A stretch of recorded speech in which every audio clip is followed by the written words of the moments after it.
I'm Bill. This is a bhakti question. Ramakrishna says that God is very pleased at a devotee's devotion. Yes. He gobbles it down like a cow enjoying fodder mixed with oil cake. Yes. So, in that situation, does God consider the devotee to be separate from himself? The God knows the devotee to be one with himself in knowledge.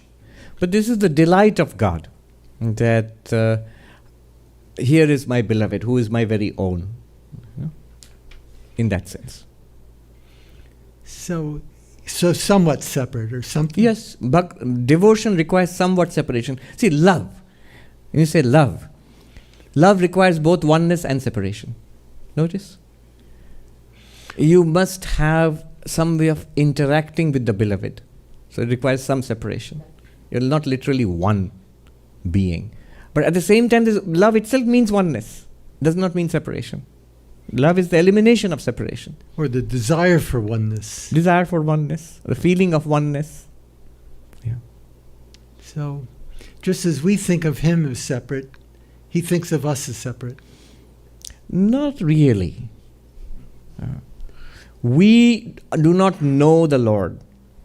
So we sort of believe and we feel it's separate because we don't seem to know it. It must be something else. And that's our conception.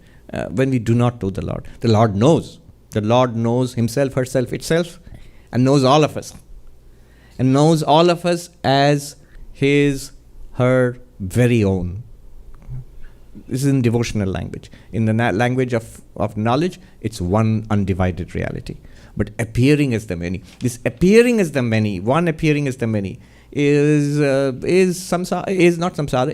It's the very play of the Lord. It's Leela. When we do not recognize it as Leela, it becomes samsara for us, a terrible thing. When we recognize it as Leela, the divine play, it's beautiful.